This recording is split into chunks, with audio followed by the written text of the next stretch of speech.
Ito ang GMA Regional TV News. Hulikam sa Lucena, Quezon. Pinasok ng 3 armadong lalaki ang isang bahay sa barangay Silangang Mayaw. Nakiting na damit at bonnet ang mga lalaking may dala ng baril.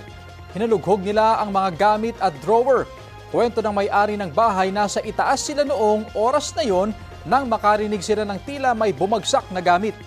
Sinilip nila ang CCTV at nakita ang 3 lalaki.